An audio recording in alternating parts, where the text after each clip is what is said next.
What is up, Packers fans? Happy Saturday. Welcome into an all-new episode of the Pack-A-Day Podcast. I'm your host, Andy Herman. You can follow me on Twitter at Andy Herman NFL. You can find the podcast at Pack-A-Day Podcast. Thank you for being here.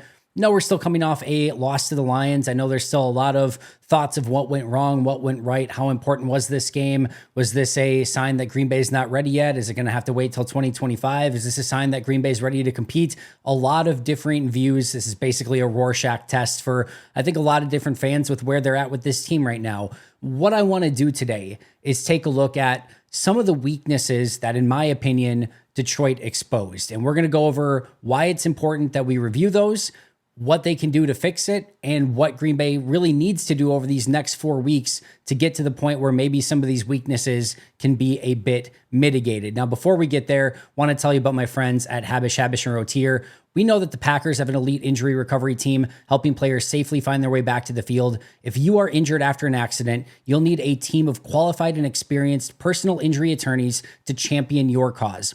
The attorneys at Habush are always here for you, and with a national reputation and compassionate hometown service, they'll work hard to get you the compensation that you deserve. When you call Habush, you're going to talk to a lawyer directly.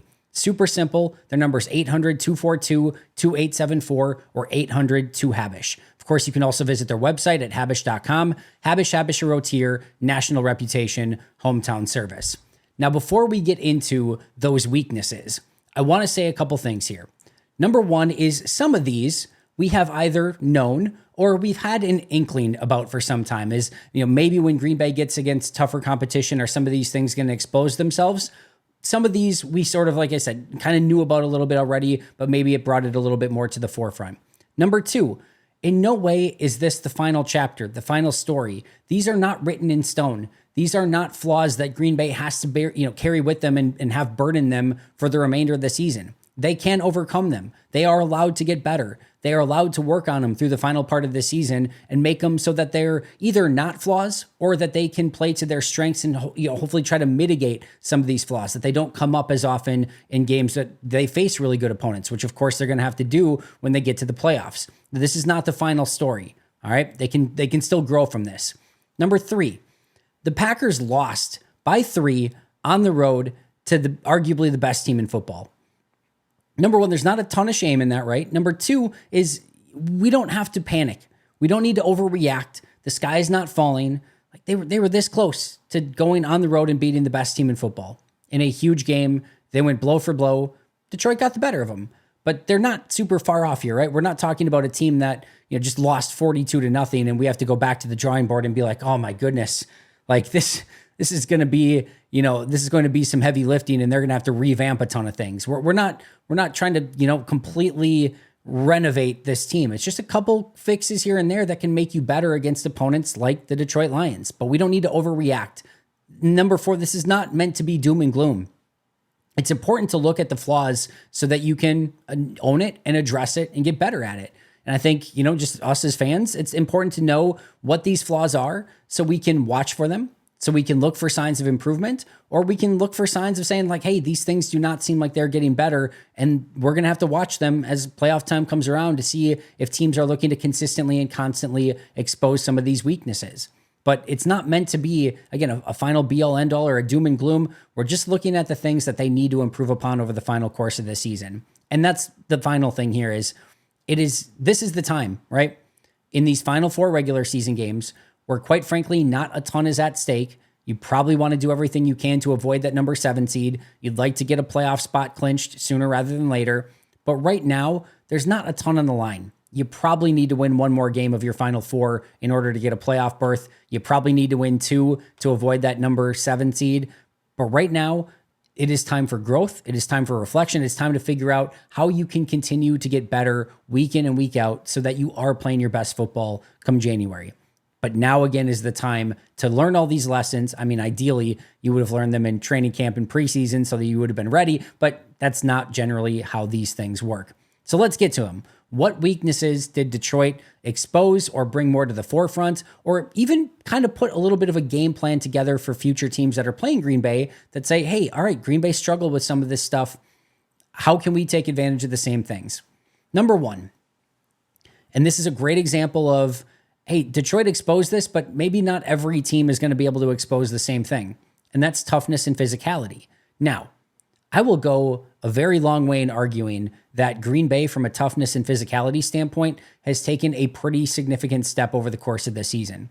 And even just prior to this Lions game, when Matt LaFleur was asked about why this team was playing better in all phases, he pointed to the toughness and physicality. And I tend to agree with him. And I would even argue that in this game, it wasn't like Detroit just ran over Green Bay in really any phase. Like, it was tough sledding for both of these teams in the trenches. Did I want to see this Packers offensive line do better against the Lions defensive front? You bet I did. It didn't work out that way. Detroit was very physical in the trenches, as you would expect them to be. But guess what? There were a lot of times where Green Bay was too. We saw Rasheed Walker, throw somebody out of the club. We saw Elton Jenkins completely blow up a blitzer. We saw the Detroit Lions struggle to run the football against Green Bay, which is not something that has generally happened, especially in the David Montgomery era, right? And Jahmyr Gibbs as well. So there were some things and some signs that Green Bay showed from a toughness and physicality standpoint. I would argue Detroit was still a smidge better than them. Not a ton, but they were still, like, look at the fourth downs, right? When Detroit needed a yard, they were pretty much able to get that yard. They were able to kind of dictate terms and say, we're still going to be able to do this when we absolutely have to have it. It's not to say that Green Bay, again, is going to just get out physical by everyone. It's not to say that they're weak. It's not to say that they, can't hold up against a team like Detroit, because in a lot of the game yesterday or on Thursday, they showed that they could. But I still think that there is maybe a step to take there. And Detroit showed, like, hey, you might be physical against Miami. You might be physical against San Francisco's backups. You might be physical in some of these other games. But when you come into Detroit and play Detroit, it's going to be a bit of a different story. And you're going to have to even take your, physicality and intensity to another level. So I don't know that this is necessarily something that I would say is exposed. It's just something that, if you're comparing the two, I think Detroit is still a little bit of a step up against Green Bay in that situation. And they're going to have to continue to reevaluate how they can continue to get stronger, tougher, more physical, especially in the trenches, especially in those must-have fourth down or goal-to-go situations where you have to get a stop. Number 2 is maybe the most interesting one on this entire list. I saw a lot of people, some very, very smart people. I talked about this with Aaron Nagler a little bit as well on Let's Talk Football. I saw a lot of really smart people saying Detroit's game plan against Green Bay was incredibly disrespectful to the Packers wide receivers. And the more I watch this game, and I'm almost through grading the game on defense, the more I tend to agree with them. Detroit basically said, we're going to go one-on-one with your wide receivers. Go and watch, and it's 8-man boxes. It is a completely crowded defensive front, and they're bringing guys down after down after down, and they're leaving Dontavian Wicks and Christian Watson and Jaden Reed and those outside wide receivers on an island, one-on-one, and basically saying, we don't think you can beat our corners, at least not consistently enough. And by doing that, they're saying, we're going to stack the box. We're going to take away Josh Jacobs. You're not going to be able to run the ball efficiently. We're going to keep it one safety over the top. We're going to cram the middle of the field, and we're going to make it so that your wide receivers on the outside have to beat us. It's not all that dissimilar to what teams did to Green Bay when Jordy Nelson went down with the ACL injury. It's a little bit different, but not a ton.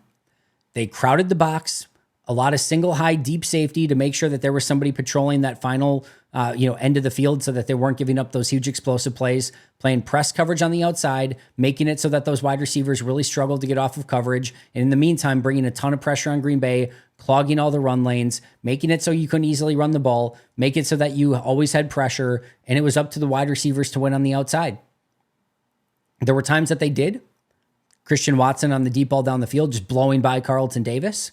There were times where Matt LaFleur got them into some advantageous looks and some man beaters, specifically like go to the third drive of the game where they hit Christian Watson on that shallow crosser and they hit him and he gets upfield, and unfortunately it ends up in a fumble. Then there were a lot of some pick plays, some legal pick plays, some rub routes, some mesh stuff that they did later that was able to work. But Detroit challenged those Packers wide receivers and said, we don't think you can beat us consistently enough. And there was a piece of that legitimately worked.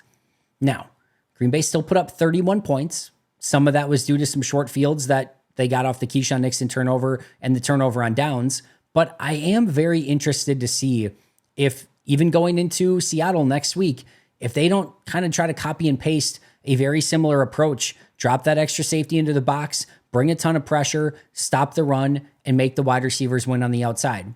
Now, there are some potential fixes to that we'll go over. We're going to go over the weaknesses and then some ways that they can potentially fix those weaknesses.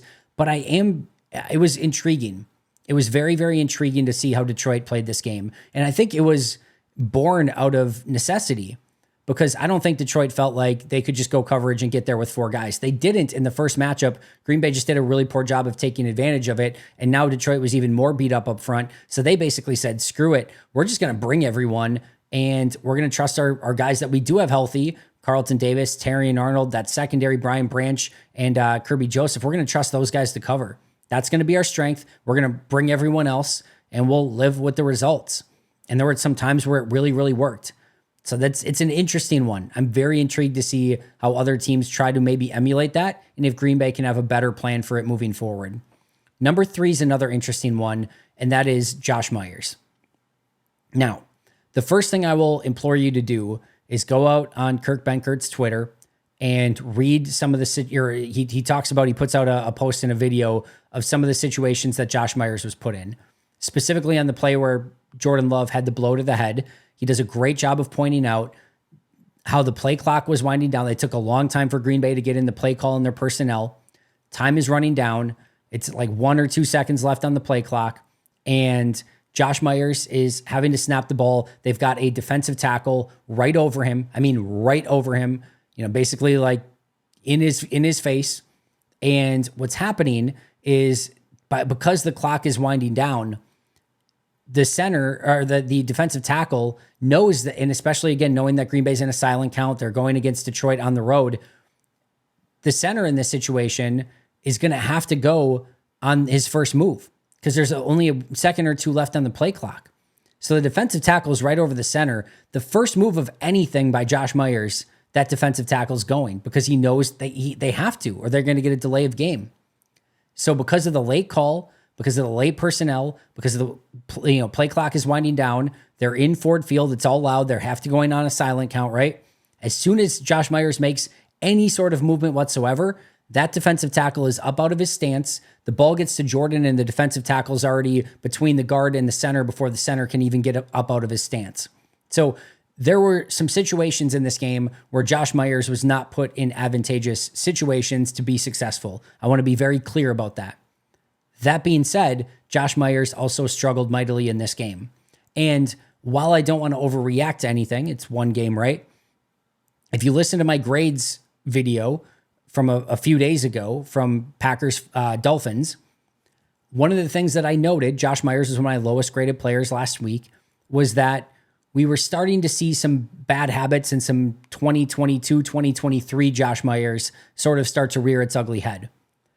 Whereas early in this season, whether it's due to a contract year or just things clicking or whatever it might be, it looked like Josh Myers had really started to settle in and really start playing some good football.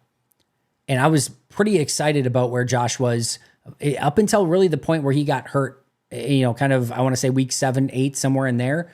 And then he was definitely banged up for a period of time. I think he missed the game if memory serves correctly. And then really since coming back from that, he hasn't quite been the same. And maybe it's just that he's banged up, right? Which is within the realm of possibility.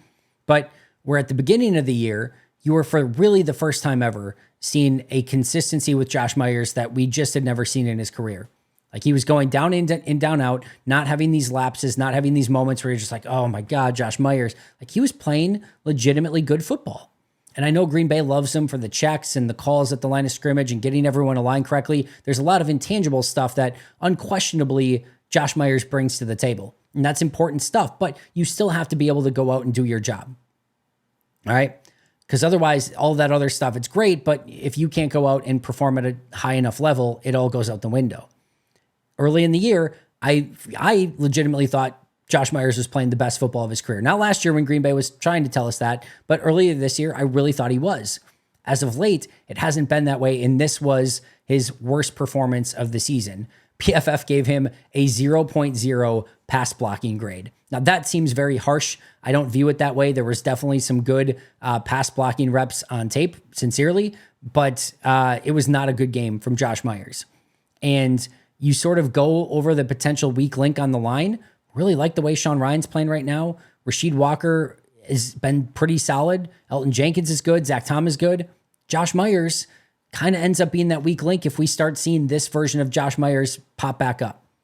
I'm hopeful that maybe he's just a little bit banged up. Maybe this extended, kind of mini bye can give him the time off that he needs. Whatever it is, I don't know. And like I said, there were some disadvantageous situations for Josh in this one, but the Lions went after him. They lined up somebody right over him.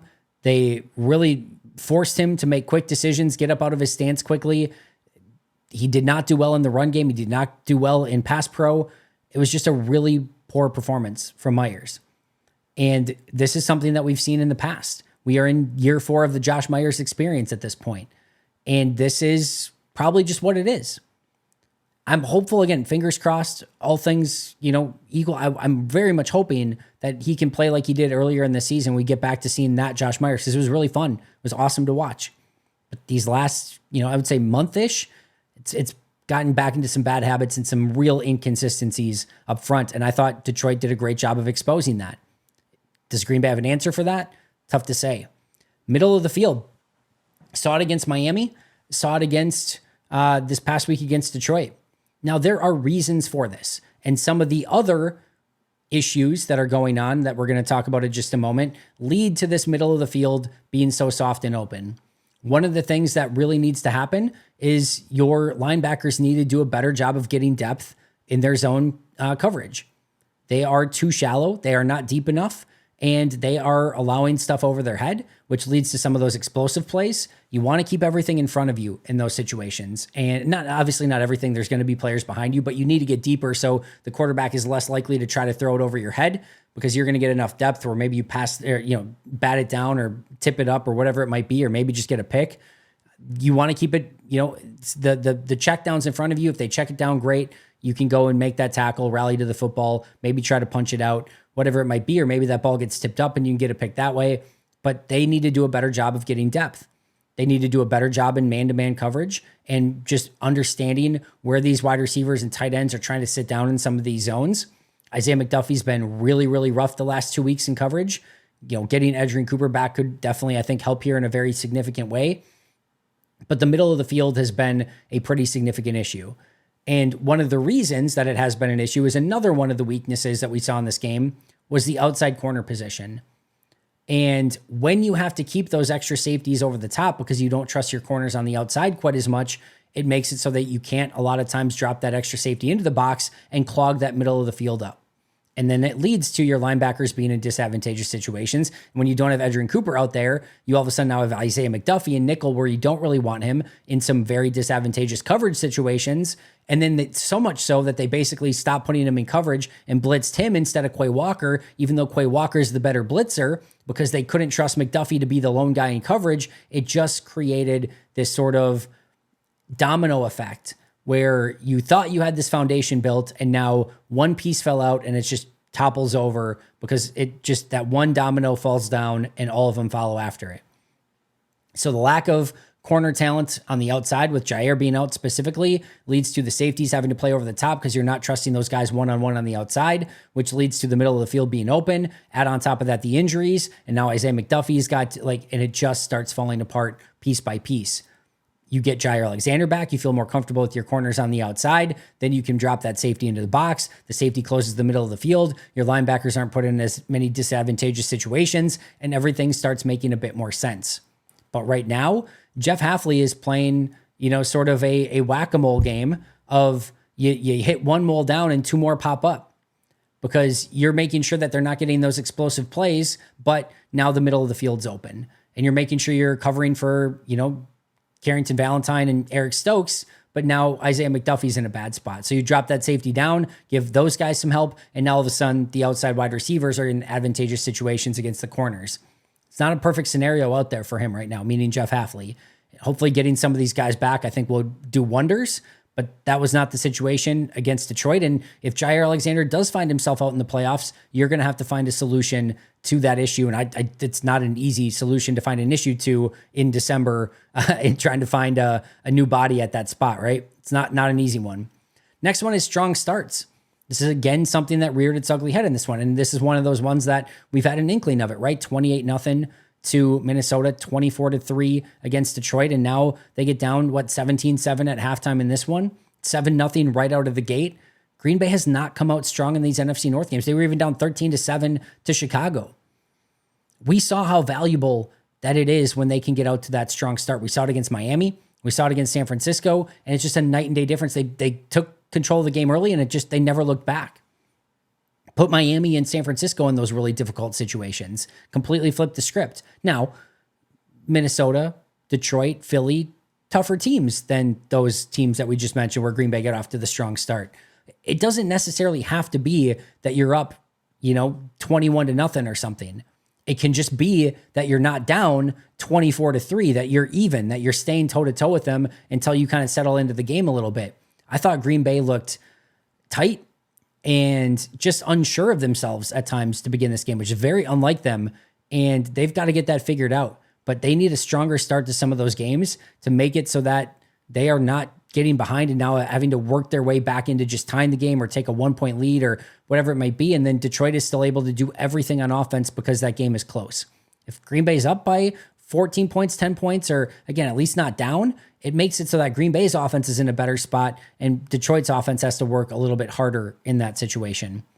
The other one we learned very, very clearly in this game, screen game defense. Man, was that Lions screen game on point, number one. But number two, Green Bay was not ready for it. And even after Detroit showed their hand over and over and over and over and over again and said, we're going to continue to run this stuff, key plays late in the game where you could kind of see it coming, like, hey, guys, it's probably going to be a screen here. Guess what? It was a screen, and guess what? It was still successful. That was frustrating, to say the least. And I think Green Bay's going to have to go back to the drawing board a little bit with this one because Ben Johnson just ate their lunch, spit it back in their face and said, we're just going to do this very simple play. I can't even begin to tell you how frustrating it was to watch, Jared Goff on the replay just complete these super simple passes that were very, very effective against Green Bay's defense because they were over aggressive. And I talked about this the other day, but you can just imagine what they talked about all week long. Got to hit Jared Goff, got to hit Jared Goff, got to hit Jared Goff, get him off his spot, make him uncomfortable. You got to get there. This is such an important game to get pressure. Ben Johnson knew it. He's like, all right, you're going to be aggressive in trying to get to Jared Goff. We're going to use that aggressiveness against you, and we're going to screen all over the damn place all game long. And he did. So it's great that Green Bay's wanted to be more aggressive and bring some extra guys and say, look at what we can do. But you got to be cognizant of the counters and the screens and the trap plays and things like that because they're dying for you to get aggressively upfield so they can use that momentum against you. Clutch moments, and specifically clutch moments on defense. This has been an issue for far too long for Green Bay. It was a real pain point in the Joe Barry era, but it showed itself again this game against Detroit. Every time Green Bay got a lead and it felt like, okay, can relax a little bit, Detroit got the lead right back. And in the end of this game, Green Bay takes the lead. And what does Detroit do? They go right down the field, score a touchdown, and take the 3-point lead. Green Bay had a 4-point lead. Detroit goes right down, scores a touchdown, and it's a 3-point lead Detroit. What does Green Bay do? They march right back down. They get the game-tying field goal. You wish they would have got the go-ahead touchdown, but they get the game-tying field goal, and you know that you're going to have to get a stop. It's the clutch. The game's on the line. Defense, it's up to you. Can you be the one that gets them out of this situation? And they were not. And I think that continues to be a major issue. I don't know that anyone in Green Bay right now, if the opposing team is tied 31-31 or even down or anywhere in a one-score game, right? You just kind of feel like they're going to be able to move down against Green Bay's defense, and Green Bay's not going to come up with that clutch play, especially against really good teams. It's been an issue for far too long. And Detroit exploited it once again, exposed it once again, and said, hey, we're not going to be afraid of you. If we're tied, we know that we're going to go down and get that win. And that's exactly what they did in this game. So coming up with those huge clutch stops, something that still continues to avoid Green Bay in big games. Fourth down defense. This one speaks for itself. And this kind of goes to clutch plays as well, right? There's nothing bigger than a fourth down. Everything's on the line on that play. Either they're going to get the first down and continue, and especially when it's in red zone and 4th and goal, and they're going to get the touchdown, or you have the ability to get the stop and completely flip the script and make Dan Campbell look like an idiot. Over their 2 games against Detroit so far, Dan Campbell's been the one that's making Green Bay's defense look like idiots, and he looks like the genius for going for it on 4th down, all but one time where Green Bay got that one stop. The rest, I think they're 6 of 7 against Green Bay. Detroit will take that every single time. That's Detroit dictating terms to what they want and saying, we're going to continue to move the ball. And I think the other thing that was frustrating here too, there were so many times on 3rd down, 3rd and 7, 3rd and 8, where it felt like Green Bay was willing to concede 5 or 6 yards to make it 4th and 2, 4th and 1. You can't do that against Dan Campbell. That's just an extension of he's going to go. You're basically asking him to go for it on 4th down, and that's not where you want to be. You got to feel like if it's 3rd and 8, you got to get them to 4th and 8. You got to get an incomplete pass. You got to get a pressure. You got to get a sack. You got to get something, because if they pick up 6 or 7, they're going to go for it, and they're probably going to pick it up. So you can't play that. You can play that way against a lot of teams. Detroit is not a team that you can play that way. And those 3rd down situations, getting them into 4th and longs rather than 4th and shorts, and then on 4th and shorts, coming up with stops was far too difficult for Green Bay. And it's something that they're going to have to improve moving forward. And then last but not least, the inexperience, the youth, and just staying even keeled and not getting too high or too low. We had Matt LaFleur with a altercation with a fan, which, by the way, I don't hold against Matt LaFleur. He was having his guys back. To me, I love that. I love that he had his guys back. It sounds like the fan was doing the throat slash to his players, and Matt LaFleur went to bat for, like, he was kind of became Papa Bear in that situation. It's like, you're not messing with my guys. I love that. But Matt LaFleur's getting in arguments with fans. Quay Walker's pushing guys to the ground. Yes, Dan Skipper went full WWE and sold it like he just got speared by Roman Reigns. But to me, there were multiple moments in this game where I thought Green Bay could have done a better job of just staying calm to begin the game, staying even keel, not getting too high, not getting too low, just going out and playing your brand of football. And instead, it felt like Detroit got under their skin, doing the celebrations, and just it felt like they were in Green Bay's head very early on. And that's part of being a young team and understanding of, like, all right, like, they're going to, of course, try to get under our skin. Let's stay calm. Let's just do our thing. Let's do our thing. And that comes with experience. That comes with time. It's easier said than done. But if they play Detroit again, especially in Detroit, they're going to have to do a better job of controlling their emotions, staying even keeled. And while they may be the younger team, the more inexperienced team, showing that they can handle those big moments in big game situations. That was a primetime game, heavyweight fight. And it felt like, again, Green Bay was maybe a little bit tight, let their emotions get the best of them at times. Those are things that they're going to have to get better and learn. And with that comes age and experience. So how are these things fixed? Well, physicality and toughness, they're going to have to continue to play that brand of football. Show it against Seattle, New Orleans, and even try in Minnesota, right? I think Minnesota is going to be a great test for that. Can they, continue to be more dominant, more physical, more aggressive, and not just aggressive, right? Because we talked about the screen game and being over aggressive, but can you bring the fight to them in the good way, right? Not the pettiness, not shoving a guy down after the play, but can you play that physical brand of football? You can continue to work on it through the remainder of this year. Wide receivers, I do think Romeo Doubs coming back would help in some of those one-on-one situations. I think Matt LaFleur probably could have adjusted a little bit sooner to getting into some of those man beaters and just making it so that the wide receivers had a little bit easier sledding than having to just get off the coverage in those situations.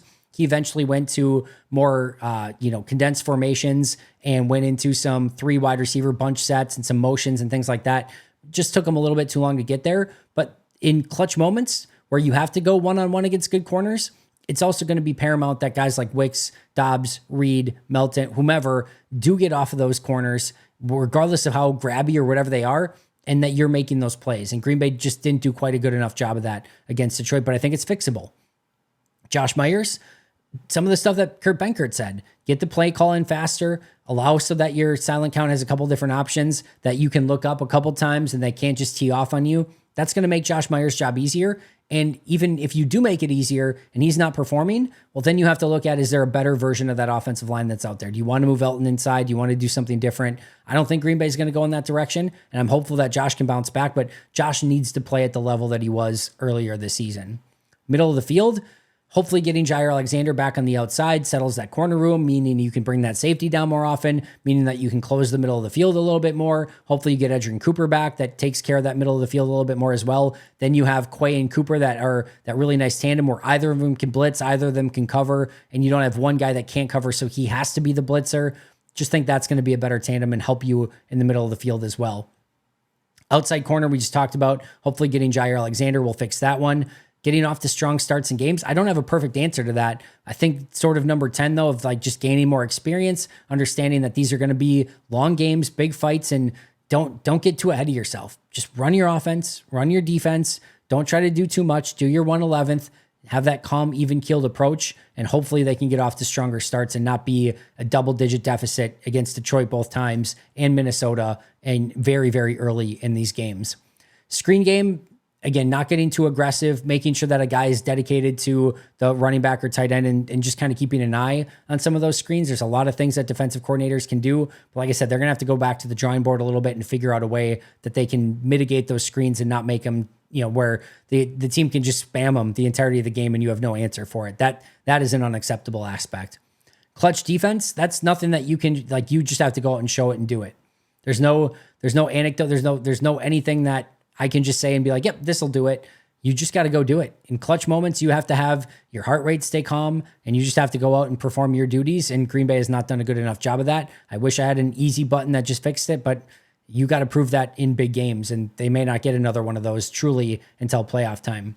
Fourth down defense, same kind of thing, right? Because you can run a variety of different things on fourth down. Getting lined up in the first place would be a huge help. Eric Wilson was getting over there way late.